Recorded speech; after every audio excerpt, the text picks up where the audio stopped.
Hey friends, Mike Myers here with Songwriting for Guitar Podcast, episode number 29, Chris DeMakes. Now, before we get into that, I want to let you know that I'm hosting a 4-week live masterclass on how to arrange, dial in better tones, and start mixing your own guitars. There is no reason why you can't be doing this shit from home. Because right now in the pandemic, one thing has made it abundantly clear: we don't need expensive studios to get things done. Sometimes all we need is a little guidance, a little mentorship, and just a push to get us moving, because I've seen so many songwriters gain traction in this area and start making money from home. So if this is something that you're really intrigued, that you're looking to do this, all you have to do is go to songwritingforguitar.com and click Tracking Like a Pro Masterclass to reserve your spot. Everything kicks off April 10th. Now, Chris is one of the founding members of Less Than Jake and hosts the Chris DeMakes podcast. We're going to talk about his early days of songwriting and guitar and how Less Than Jake has formed an overwhelming and huge devoted fan base, and how do they keep that momentum going. I gush about how many times I saw Less Than Jake at Warped Tour and other concerts, and you'll find how it's hard for me to say the word cutlery, because let's be honest, how often do we say it? So enough of this, let's jump into it. Episode number 29, Chris DeMakes.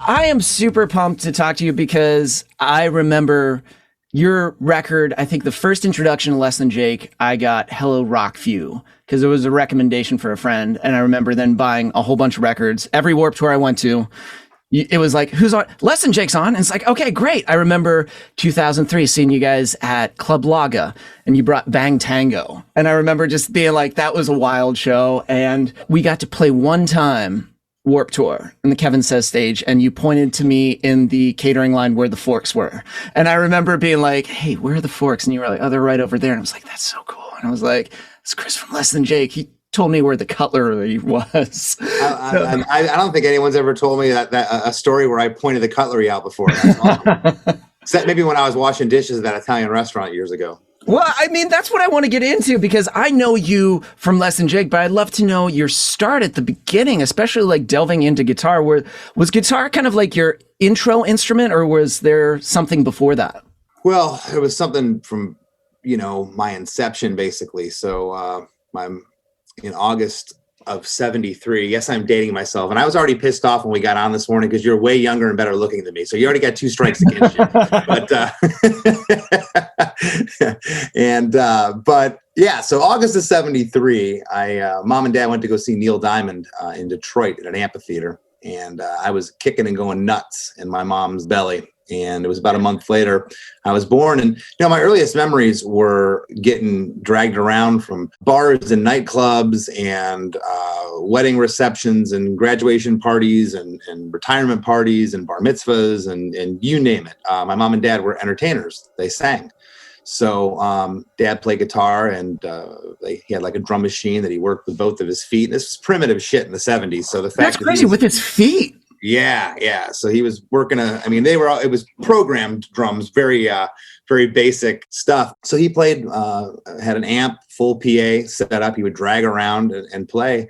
And, he did it for 2 reasons. He was supplemental income, but it was his other job provided for the family. He had worked at Chrysler, but it was supplemental income, but he just loved to perform. He always wanted to be in a band and do it. And then he just, settled down, had 2 kids. He had a crazy journey. He played, minor league baseball with the Detroit Tigers organization. So, he had all these different things, which, ended up working out for him. My brother went on to play baseball at North Carolina State, was a star baseball player there. And so my dad got to live vicariously through both of us. But yeah, those are my earliest memories. And, we always had a guitar around the house. Dad would, he showed me like bar chords and stuff, which I never was really good at. And, he showed me open chords. I knew what a G and a D and a C was, but I always just, envisioned myself as a singer. I never really had aspirations to play guitar. And my brother had gotten this guitar for his 13th birthday, this Yamaha guitar, and just sat under his bed and didn't do anything for, probably 2-3 years, 4 years, just sat under there collecting dust. And I went off to the University of Florida. Mm-hmm. And I thought, what the hell, I'll bring that guitar, something to fart around on. And still, I wasn't really even playing at this point. I was 4 months shy of my 18th birthday.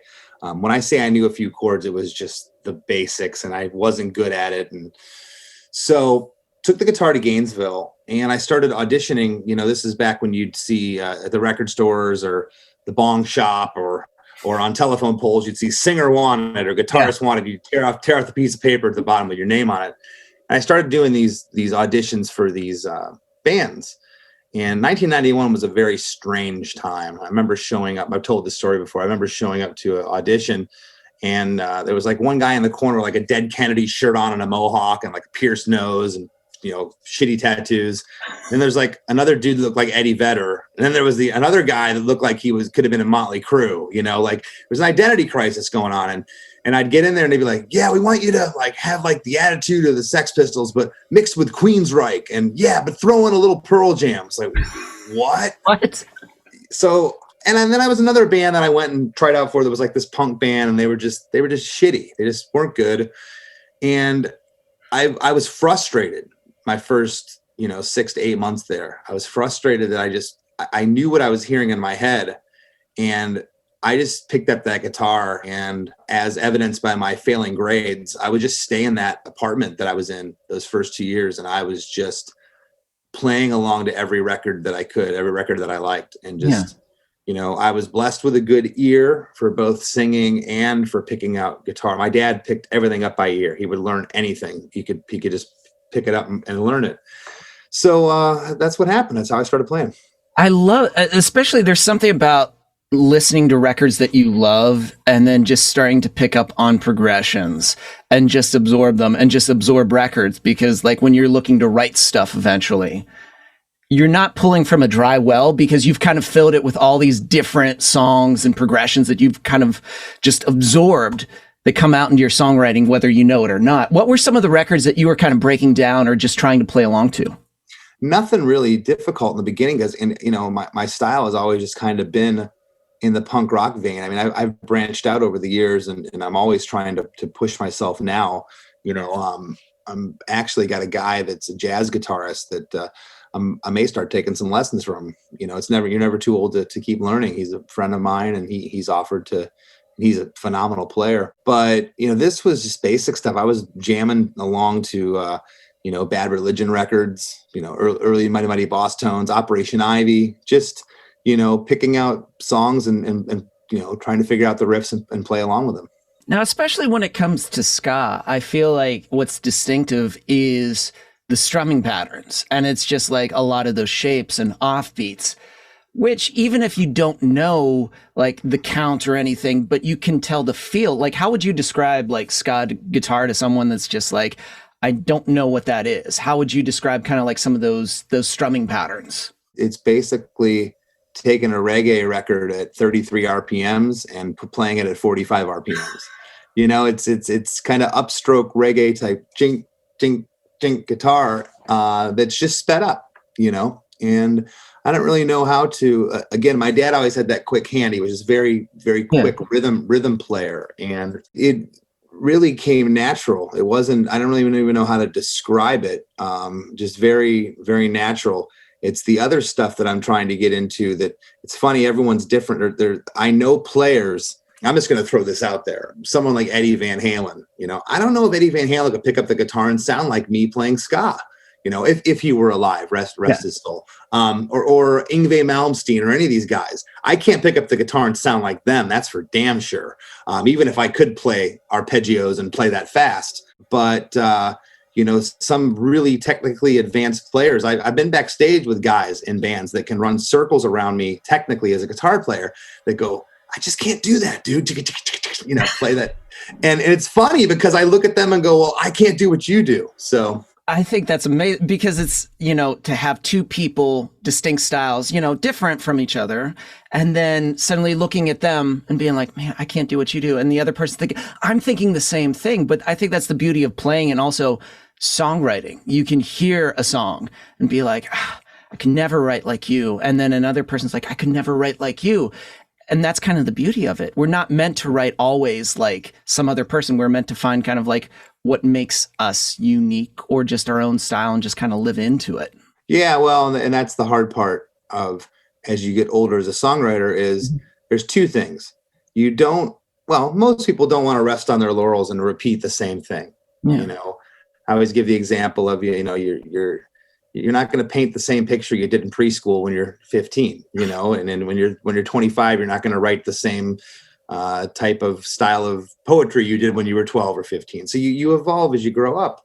But at the same time, everyone does have a certain style. I try to remember where I came from stylistically, but I also want to push the envelope and the boundary and get better. And I always know my move too. It's like, okay, I'm writing this killer song. It's like, okay, well, my first instinct is to go here for the bridge, because that's what I've done in a million songs. The hard part is going, I'm not going to go there. I'm going to go somewhere else. I'm going to make it interesting, and I'm going to make it better than if I just would have went with my instinct. And a lot of times it's not better. And you resort to going back to that instinct. You resort to going back to that familiar place. And sometimes the familiar place is the place it needs to be. And other times it's like, yeah, I already did that trick, and everybody else is going to hear it. And it's not as good as when I did it in that other song. Especially with your, you know, stuff now, how would you describe your writing progression, like maybe in the early days of Less Than Jake, when you guys started forming together and playing shows? It was just, you know, there's some songs of ours that were the same 3 chords for 2.5 minutes. It never changed progression at all. Just maybe the melody changed. And there's something cool and primitive to be said about that. You know, some of the most famous rock songs ever, Twist and Shout, Louie Louie, and, you know, they were the same exact chords over and over again. Wild Thing, those 3 songs, same, you know, G, C, D. But as we progressed, what you talked about, you listen to a lot of different stuff. And as I've gotten older, you know, I don't have the punk shades on anymore of just looking down the punk, you know, wormhole or listening to heavy stuff. Like I listen to all different stuff, and that creeps into your influences. And, you know, a lot of our newer stuff has gotten more riffy. I'm playing stuff that I'll write a riff and I'll start singing over it. And then I'll say, well, damn, I have to actually play that and sing that at the same time. You know, like you record something, you're like, how the hell am I going to play that and sing it? Because your hand's doing this, and you're like, your brain has to sing a counter melody to whatever your guitar playing is. And so that's been kind of a cool challenge. You know, there's a song on the new Less Than Jake record called Keep On Chasing. It's like Van Halen meets Descendants meets Def Leppard. You know, it's just really riffy and got a lot of parts, and like it's moving as I'm singing, you know. And I've always really admired players. One of the best ones, well, 2 come to mind. Is I think James Hetfield is probably one of the most incredible rhythm guitar players ever, and he does a lot of riffing and singing. But Dave Mustaine from Megadeth is another one that just, it's like the guitar is just his hands doing all this, and like he's singing a counter melody to that. I'm like, how the hell are you doing that? You know, and that interests me as a songwriter of how I can write something super catchy guitar wise and have this melody bouncing off of it versus just being like A, G, D and singing. Cause I've done that for years, and that can be cool still, but I'm trying to branch out and still make it sound like me and sound like us, but not be the same. Finding new ways to present yourself. And you touched on something that I feel like sometimes people are resistant to. Like you said, I had the punk shades on. At what point did you realize, like, you know, these shades have to come off and I have to look at other stuff? Was it just like you were drawn to other stuff, other songs, or you realized if I'm going to grow musically or as a songwriter, it's absorbing some other things to just slowly take in and then use? Well, I was always absorbing different things, but I had a vision of what I thought the band needed to be. And those shades came off in 1999 when we made what was to be our 4th full-length record and 3rd for Capitol Records, an album called Borders and Boundaries. And that album we ended up leaving Capitol. That album came out on Fat Records, but that's here nor there. It was during that time period, and there were songs on an album that were just way more rock-oriented, that had guitar parts to them. They weren't just these just straight out of the gate hauling ass punk songs. They started to take on a different feel, a little different dimension to the songwriting on that. And that album was a turning point for me. I remember that record because I remember learning some of those riffs in between. I'm trying to remember. Ba-dum, bum, bum, bum, bum, bum, bum. Dun, dun, dun, dun, dun, dun. I'm humming it out, and I know that's terrible. I'm like, because you're giving me a look of like, Mike, what the hell are you humming out? But I remember have too many songs. I'm just going to pull it up because I remember sitting, and I think that's what I liked about it because it fades in. I think it's 1989. Yeah. It got bump, or maybe last hour of the last day of work. That was what it was. It slowly fades in, bump. And I remember just being like, that's such a hooky line. But that's the thing that starts. And I'm always obsessed with things like that too, where a hook starts the song, like a guitar line. But then as everything builds in and the vocal melodies happen, it finds its place in the song. But suddenly you're noticing that vocal melody more, and it's just like it's incognito. It's still there, but it's no longer front and center. It's kind of like whatever it needs to be. Well, that was one of the songs that on the record that was branching out, and that Roger wrote that song. He wrote that riff, last hour to last day of work.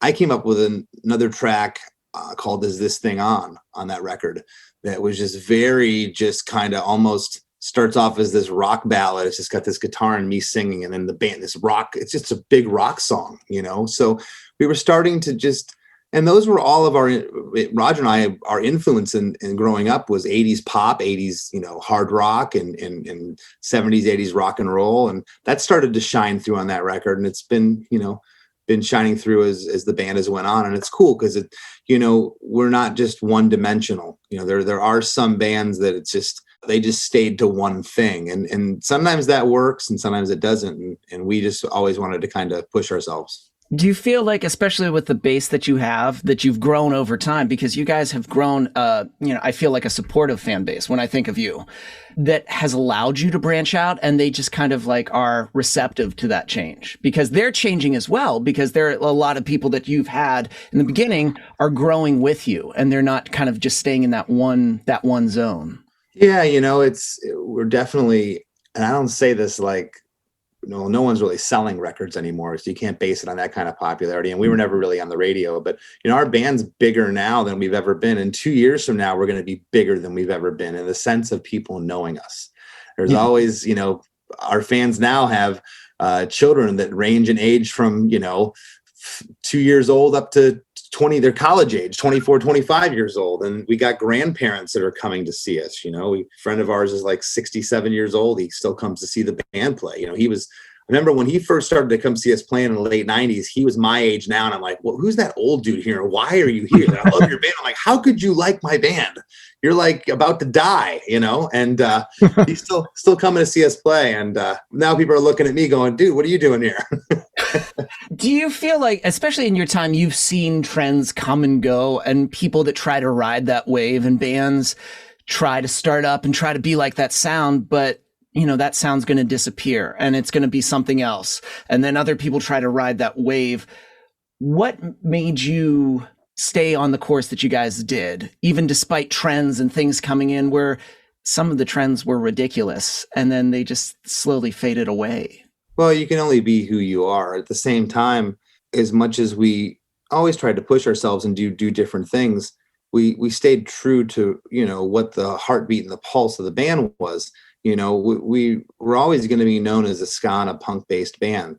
But, we knew early on, because, we saw the whole evolution of it. I was first introduced to ska in the late 80s. And then when I met our old drummer, Vinny, him and I grew up together in a small town in Florida. This is before Gainesville was ever even on the thought or the radar.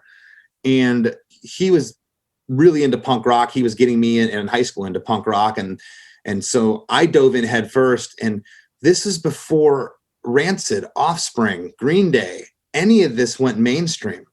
So we saw this groundswell happening. And by 1998, we saw the writing on the wall. We're like, okay, our little scene had its 15 minutes of fame. We can't continue to go out on ska bills with 3 bands with horn sections before we play, for a couple reasons. By the time we get on stage, no one wants to hear fucking horns anymore. They've heard it for 3 hours. Or just go out with just punk bands. Yeah, there's going to be diminishing returns. That's not a disrespect to the punk or ska genres or to us or to any of those bands we played with. You could have one punk band on the bill or one ska band on the bill, but to just keep it the same, I'll use the term again. We saw the writing on the wall. We knew it was diminishing returns. So we started doing just wacky things. We wanted to continue to grow the fan base. We took a Bon Jovi tour in 2000. We went out with Newfound Glory and Good Charlotte, who were at the height of MTV TRL fame. We took an arena tour with them, where people today still come and see us and say, "I saw you on that tour." We went out with Linkin Park, Korn, Snoop Dogg, and the Used on an amphitheater tour in 2004, the Project Revolution tour.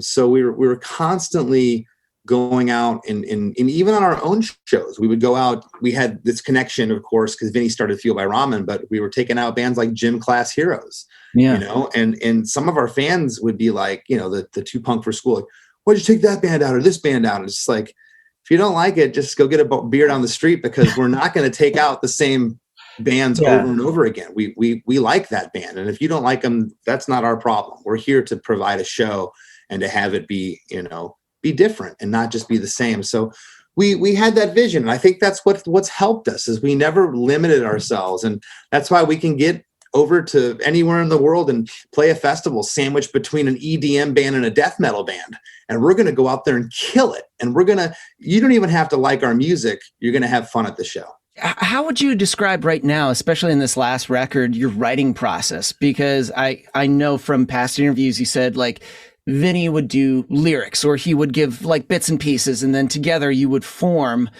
that, you would contribute some lyrics to, and then kind of rearrange it. How was this record a little bit different? It was different because we were, and I use this term loosely, it wasn't like there was a dictatorship on anybody's part or Vinny's part in the band, but we had to bring lyrics in. Yeah. Our chief lyricist was gone. So we were allowed to bring our notebook in. I was allowed to look through my journal and bring those lyrics in. We had to. We didn't have our main lyricist. So Roger and myself and JR, we've always written songs. The hardest part about losing a lyricist or a main songwriter, I say songwriter. Roger and I always wrote the songs, and JR has been writing the last 10 years or so. But the hardest part is being like, okay, well, we're still the band and we're still, have our emotions as songwriters. I can never be Vinny. I can't be you. I can't be anybody but me. I can't. And if I were to sit and try to write in the style of Vinny, I would fail miserably. So we couldn't try to emulate his imagery of lyrics. If we did, it would have come off as just contrived. So all we could do is write from the heart and write what we know, and I think that's the biggest thing that I'm proud of this record, because by no means did anybody want Vinny to step down from the band and lose those lyrics. Those lyrics are our identity. That's how we built this band all these years. But at the same time, we could not regress and move backwards and be like, well, we have to try to write like this. It's like, no, I can't. Much like he couldn't write like me, or I can't write like you. You have to write from the heart. And I think that shows. I think that, people have really, again, the fans, I think this is a record finally that we're able to, if you didn't like Less Than Jake before, I think that this record will surprise you, because I think we took things up a notch. Our super fans that have been following us forever, we knew that they'd love the record, and they've come out in unending support for it.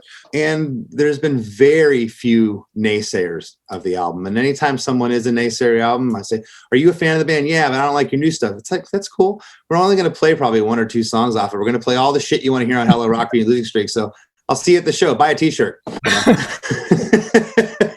I think that's the thing too. When bands present new material, it's like they're not just going to strictly play just the entire. They're still going to play the things that you love, but it's like when you love a band, it's like a person. Yeah, there's some things that maybe you're not always going to be crazy about, but then there are things that you love about it, and you still show up anyway. And you're going to be there and you're going to support it, and I think that's fantastic. And I feel like, especially during this, 2020, I feel like you've been super innovative in staying active in a world where it seemed like music was slowing down because things were stopping. You started a podcast, you were recording a solo album.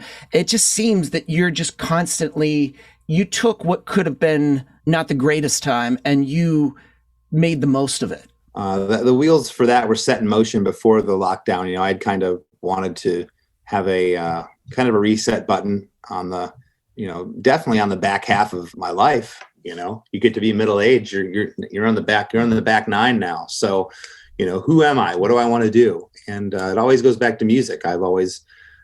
Music has always got me through everything. It's always provided for me spiritually, emotionally, financially, etc. So how do I harness this? How do I do different things and still keep? And when the lockdown happened, you know, for me, it was like, okay, the only thing that changed is that I can't go out and tour. That was it. But I knew last March, I said, granted, and this isn't to take away from people that have had struggled financially, had a hell of a time, but if you're going to take sporting events and concerts and bars and bowling alleys and movie theaters away from the population, and people aren't out pissing money, because we like to piss money away. Humans do. It's just natural. That's why I never keep money in my wallet. I just keep my card, because if I have money, it's going to get pissed away. It's easy. It's like, yeah, let's go to a movie, $40. Let's go to dinner before, $40. On the way home, I'm going to stop at a gas station. Oh, you grab something there. You're at $120 and it's just one evening. We've all done it, right? Well, if people are home and they're not spending that money, they're going to have some disposable income meshed with the fact that they are starving for entertainment. You know, they've already exhausted their Netflix and Hulu accounts. They have nothing to watch. So I've been able to provide entertainment that people have latched onto. It's been really cool because, again, the only thing that changed for me was I wasn't allowed to go on the road, but everything else, you know, I wrote a book. The book came out. I did the solo record. I write custom songs for people. I do video consultations, much like you and I are doing right now, one-on-one songwriting, producing, fielding questions about the general music business questions, you know, how to better promote your social media, whatever questions you would have for me, I do that. So it's been cool. And I've had people jump on a call with me. Had a fella from Cincinnati who we got on, and he had said that, yeah, I want to write a song with you. And we got on to do the Zoom thing. And he was just like, yeah, man, he says, I kind of want to write a song, but he goes, you know what? I've just had a rough time lately. I haven't been able to do what I like to do. I haven't been able to go out and enjoy myself, meet my friends. We like to go out and play pool after work on Fridays and get drunk. And, you know, he says, I just want to hear some tour stories. Do you mind? And I started laughing. I was just like, okay, this guy hired me to tell him tour stories. Like if I met you after the show, so I would have told you all night long about it. But he's like, no. He's like, I want to support you as an artist. And he said, this is going to be and I think it was a Friday. He's like, this is my Friday after work. And we stayed on the call for probably a half hour after his allotted time. We just were bullshitting. At some point, he looked at me, he was like, hey man, we're almost out of time. I'm like, dude, I'm not done telling the story, you know? And so things like that really made me just appreciate not only what I have, but appreciate the fans that we have. You know, it's been a really great year. And I'm hesitant to say that out loud sometimes because I know people have had a really crappy year, some people, and it's been really difficult for them. And I don't mean to say, oh, I've had the best year ever. It's, you know, but I've had a really positive year because I realized early on, I can't change this, man. And nobody can. I can't fight this. And if I try to fight it and I go down that fork in the road, things could get bad because there's nothing worse than being depressed that you can't go do what you love to do. But I feel like something like that, someone just being like, can you tell me stories? Can you just sometimes I hop on a call with someone when we're going to, go over, they want to go over like new things for songwriting and they want to work on guitar technique. And we end up spending just an hour talking about just like, well, why do you want to do this? And they were, well, I don't really feel, and suddenly there's always so much more. There's more than just a song. There's more than just looking for things, but they want, the connection. They want to, just to share something with someone for a little bit, whether it's just someone listening to them, or in that case, them just listening to tour stories and be like, this was fucking awesome. This is exactly what I needed to get me through the rest of the week, because I've been missing that. I've been missing that sort of connection with someone or friends or anything within this current scenario. Yeah, no, I mean, that was the only call I had taken. Most of them are okay, I got this song, or hey, our band's been doing this and we just want some advice. And I'll have 5 band members on a Zoom call and we'll be talking and just bouncing ideas off them. And it's been really neat. Another guy wrote, he was putting this book together, and he was just talking to me about like from a musician's perspective, how he could get he had a really unique idea. I won't go into all the details of it, but it was a pretty cool idea. He goes to different bars and passes these books out, and it's kind of like this chain letter that happens within bars. It's a pretty cool idea, but he came to me wondering, like, I want a different take, a different perspective on this from someone who creates music. And how would you, and by the end of the hour, I gave him a lot of advice. He's like, man, this is really cool stuff. And he was really happy. So it's been fun to be able to give back in that aspect. Not just, it's been rewarding financially to support, my family in a time when I can't go out and make our usual, money on tour, but it's been way more for me spiritual, food for the soul. It's been great.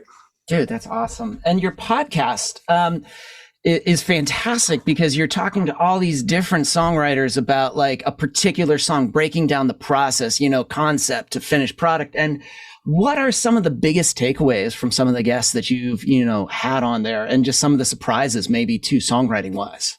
Just the fact that I think there's a combination that I've been friends with a lot of the guests for a long time, and I'm coming at them in a different way. This isn't your typical interview. I don't care where the band name came from, or I don't care that, your last manager sued you for $100 million. None of that. I never ask those questions. I don't care. And I don't care because I'm on this side of it too. I'm a guy in a band I've done more shitty interviews in my life than I can count. So that was the big thing, is had to have a central theme, which was songwriting. So I think a lot of people, even that aren't friends of mine that I've had on, their guard is completely down, because they're not going to get hit with so was this song really about Brad Pitt or whoever you were dating, or you know what I mean? Like, I leave that up to them. Yeah. If they want to divulge. And I've gotten things out of people. I did an interview with Bill Stevenson from Descendants, which is just incredible. It was a really, I had known the story, but he went 10 steps further. It got emotional. And I got another one coming up soon that's not released that gets that way too. So just being able to extract that human emotion, being able to, from the very beginning, be able to separate. And I had a guy interview me the other day say, it's just so weird. Like, I thought I knew who you were, like, on stage, but, like, I hear your podcast and it's like, it's so different. Well, because I consciously made it that way. I didn't want it to be who I am on stage, this loud, crass guy in a punk band, like, hey, fuck you, the guy by the hot dog stand. Like, that works in that arena. Yeah. But this, I wanted to be PG-13. You can listen to it with your grandkids driving down the road. That was important to me too, because I didn't want this to be looked at as like something funny or comedic. No, this is about songwriting. It's about that human emotion. And what have I learned about songwriting? The second part of your question, I've learned a ton. I've analyzed songs in a way that I've never really analyzed them before. I get in there and I really, and my greatest compliment, it probably happens 90% of the interviews I do on the podcast, is I get people saying at the end, wow, that was really different. These are people that have been in the business sometimes 20, 30, 40 years. Wow, I've never done anything like that before. And I can't believe the detail you put into this.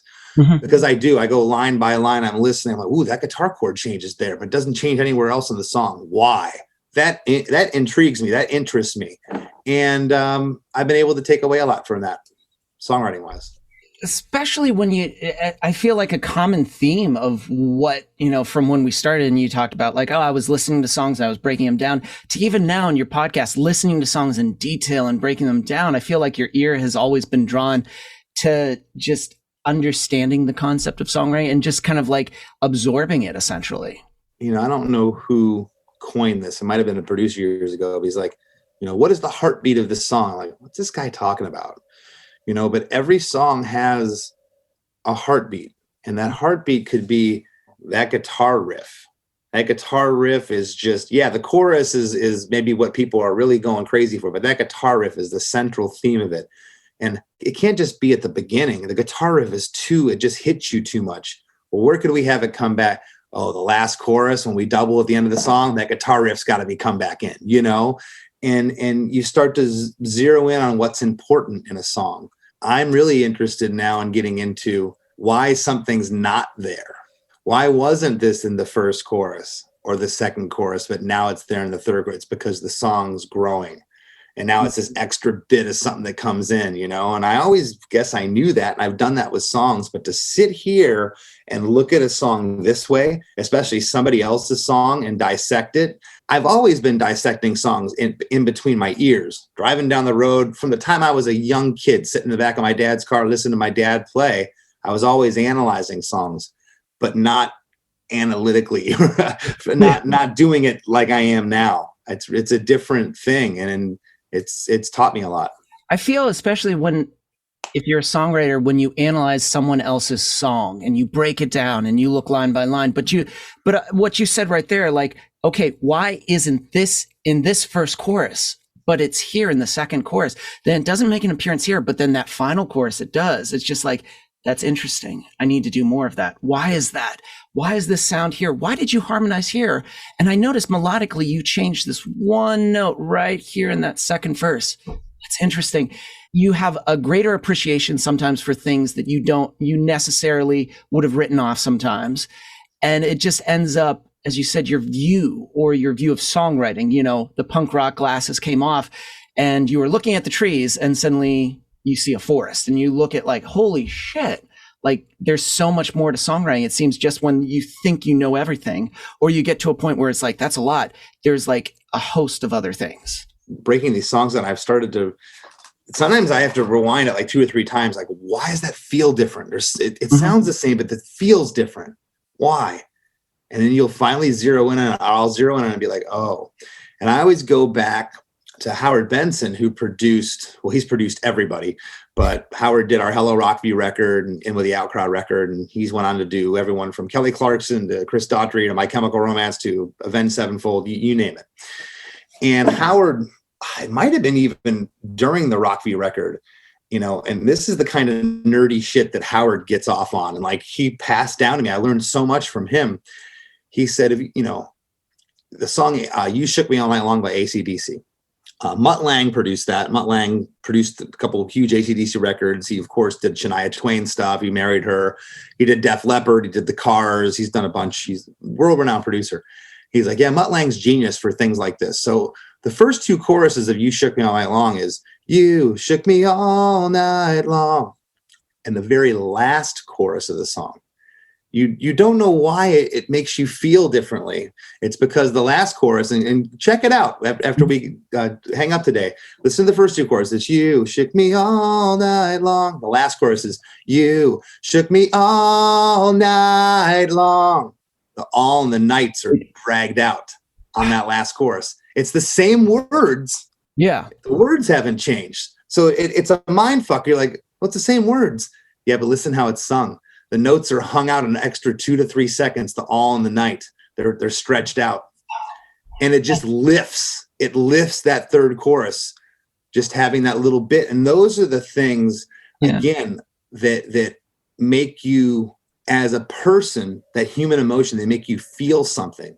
And most of the time, I've never had anybody, and I've told proficient songwriters that story about AC/DC, and they go, holy shit, you're right. They never realized it though. And I never realized it till Howard brought it up to me. I love tidbits like that. I had one mentor, his name's Clay Mills, and he told me about line plus 3. And he was like, oh, songs do that all the time. And I was like, what are you talking about, line plus 3? He was like, think of the Beatles Yesterday. Oh, I believe in yesterday. He was like, there's a phrase, and then you take a word and they break it down to 3. He was like, think of the 1812 overture, but da da da da da da da da da. And he was like, that's a 3. And then he gave like all these song examples, and I was like, holy shit. It's like, I never saw that. And now it's kind of stuck in my head, and you can't help but see it or start to utilize it, because I feel like analyzing songs helps you gain new tools to essentially add to your arsenal, because it's just like, or readily access things that maybe you have done before, but you can now put a name to it and you can start to easily add that into your songs when you want to. Just when you think an old dog can't learn new tricks, I've learned, and I'm learning every episode that I do. Every time I get a new song to break down, it's like, cool, here's another one, and it doesn't matter. It could literally be anything. It doesn't matter what kind of a song. It could be a song, a style that I don't, jazz fusion, let's say, that I don't understand, but I'll be able to get into that and listen to it with my ear and be like, all right, that's crazy. That time signature is really weird. And then you went back to this chord, but it didn't go back to the initial chords. I'd be able to talk intelligently about it and maybe learn a thing or two. Chris, I love it. And I love your perspective on songwriting, everything you're doing. And thanks for hanging out with me and just talking about guitar, songwriting, and everything under the sun. Rock and roll. Thank you.